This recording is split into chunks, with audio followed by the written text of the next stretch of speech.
ಒಂದು ದಿನ ವಿಶ್ವಾಮಿತ್ರರೊಡನೆ ರಾಮ ಲಕ್ಷ್ಮಣರು ಮಿಥಿಲಾ ನಗರವನ್ನು ಪ್ರವೇಶಿಸಿದರು. ಮಿಥಿಲಾ ರಾಜ್ಯದ ರಾಜಕುಮಾರಿ ಸೀತೆ, ಆಕೆ ಬಹಳ ರೂಪವತಿ. ಅಂತೂ ಅವರ ಸ್ವಯಂವರ ನಡೆಯುತ್ತಿತ್ತು. ಮಿಥಿಲೆಯ ರಾಜ ಮತ್ತು ಸೀತೆಯ ತಂದೆ ಜನಕನ ಬಳಿ ಶಿವನ ಧನಸ್ಸು ಇತ್ತು. ಆ ಬಿಲ್ಲನ್ನು ಯಾರ ಎದೆ ಇರಿಸುವರೋ ಅವನನ್ನು ಸೀತೆಯ ಮದುವೆ ಆಗುವಳು ಎಂದು ಇತ್ತು. ಎಲ್ಲ ರಾಜರು ಸೋತ ಮೇಲೆ ರಾಮನು ಬಹಳ ಸುಲಭವಾಗಿ ಬಿಲ್ಲನ್ನು ಎದೆ ಇರಿಸಲು ರಾಮ ಸೀತೆಯರು ಮದುವೆ ನಡೆಯಿತು. ನಂತರ ಅವಳು ಸೀತೆಯೊಂದಿಗೆ ಅಯೋಧ್ಯಕ್ಕೆ ಹಿಂತಿರುಗಿದಳು. ದಶರಥನು ರಾಮನನ್ನು ಅಯೋಧ್ಯ ನಗರದ ರಾಜನಾಗಿ ಮಾಡಬೇಕೆಂದು ತೀರ್ಮಾನಿಸಿದ. ಆದರೆ ಕೈಕೆಯು ತನ್ನ ಮಗನಾದ ಭರತನನ್ನು ರಾಜನಾಗಿ ಮಾಡಬೇಕೆಂದು ಮತ್ತು ರಾಮ 14 ವರ್ಷ ಕಾಡಿಗೆ ವನವಾಸಕ್ಕೆ ಹೋಗಬೇಕು ಎಂದು ಹೇಳಿದರು. ಲಕ್ಷ್ಮಣ ಮತ್ತು ಸೀತೆ ರಾಮನ ಜೊತೆ ವನವಾಸಕ್ಕೆ ಹೊರಟರು. ಭರತನು ಕೈಕೆಯ ಕಪಟು ತಿಳಿದು ಬೇಸರದಿಂದ ರಾಮನ ಬಳಿ ಹೋಗಿ ಕ್ಷಮೆ ಯಾಚಿಸಿ ರಾಜ್ಯಕ್ಕೆ ಹಿಂತಿರುಗಲು ಹೇಳುತ್ತಾನೆ. ರಾಮನು ತಂದೆಯ ಆದೇಶವನ್ನು ಪಾಲಿಸಬೇಕು. 14 ವರ್ಷ ಅರಣ್ಯವಾಸದ ನಂತರ ಹಿಂತಿರುಗುವುದಾಗಿ ತಿಳಿಸುತ್ತಾನೆ. ಭರತನು ರಾಮನ ಚಪ್ಪಲಿ ಸಿಂಹಾಸನದ ಮೇಲೆ ಇಟ್ಟು ರಾಜಭಾರ ನಿರ್ವಹಿಸುತ್ತಾನೆ.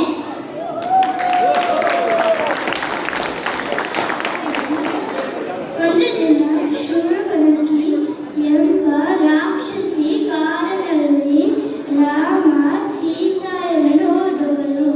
ಅವಳು ರಾಮನನ್ನ ಮದುವೆ ಆಗಕ್ಕೆ ಇಷ್ಟಪಟ್ಟರು.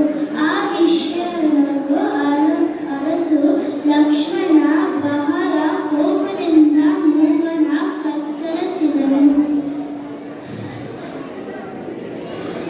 ಶೂರ್ಪಣಖಿ ಲಂಕಾ ದೇಶದ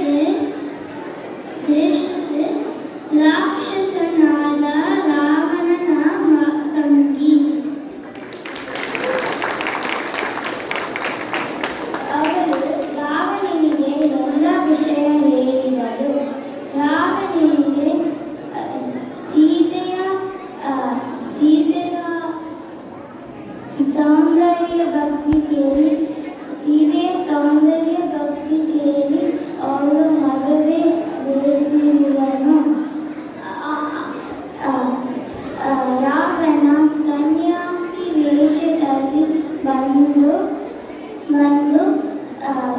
ಸೀತೆ ಅಪಹರಿಸಿ ಲಂಕೆಗೆ ಕರೆದುಕೊಂಡು ಹೋದನು. ರಾಮ ಲಕ್ಷ್ಮಣನಿಗೆ ಸೀತೆಯ ವಿಷಯ ತಿಳಿದಿದ್ದು ಹೊರಟರು. ರಾಮ ಲಕ್ಷ್ಮಣನಿಗೆ ಸುಗ್ರೀವನ ಹನುಮಂತ ಕೂಡಿದಂತೆ ವಾನರ ಸೈನ್ಯ ಜೊತೆ ಸಮುದ್ರವನ ದಾಟಿ ಲಂಕೆಗೆ ದಾಳಿ ಮಾಡುತ್ತಾರೆ.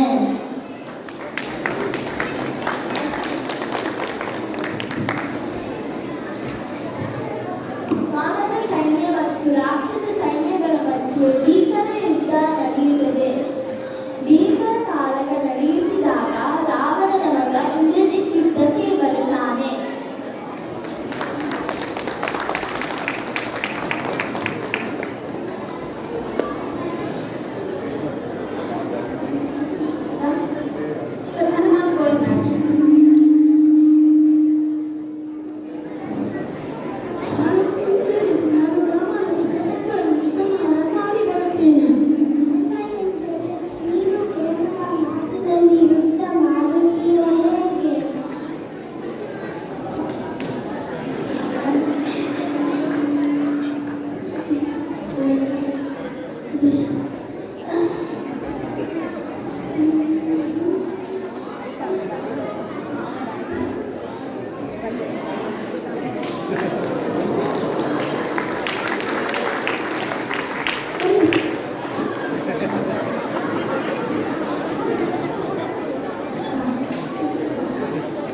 ಅಲ್ಲಿಂದ ನೋಡ್ಬೋದು ಬನ್ನಿ.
ವಕ್ತೃತ್ವ ರಾಮಾಯಣ ಪ್ರೋಗ್ರಾಮು ಇವರಿಗೆ ನಿಮ್ಮ ಜೋರಾದ ಚಪ್ಪಾಳೆಗಳಲ್ಲಿ ಈ ಕಾರ್ಯಕ್ರಮದಲ್ಲಿ ಭಾಗವಹಿಸಿದ ಮಕ್ಕಳು ಆದ್ಯ ರಾಮದಾಸ್, ಆರುಷ್ ಕಿರಣ್, ಆಯುಷ್ ಗುದಾನಿ, ಆದಿತ್ಯ ಜಗನ್ನಾಥ್, ದರ್ಶ್ ಗುರುರಾಜನ್, ಈಶಾ ಹಾಲೇಶ್, ಕಶ್ವಿ ಗೌಡ, ಕೃಷ್ಣ ಬೀದ್ರಳ್ಳಿ, ಮನಸ್ವಿ ಅರುಣ್ ಕುಮಾರ್, ನಿಷ್ಕಾ ದೇಸಾಯಿ, ರಿಷ್ ಪ್ರವೀಣ್, ರಿತಾನ್ಯ ಮಹೇಶ್, ಸಂಕೇತ್ ಭಾರದ್ವಾಜ್, ಸುಹಾನಿ ಜಿ, ಸ್ವರ ಭಾರತ್, ತಶ್ವಿ ಖಂಡೋಲ್ಕರ್, ವಚನ ಮಹಂತೇಶ್ವರ್, ವರಾಹಿ ದಿವ್ಯೇಶ್, ವಿದಾಯಿನಿ ಭಟ್ ಇವರಿಗೆ ಸ್ಟೂಡೆಂಟ್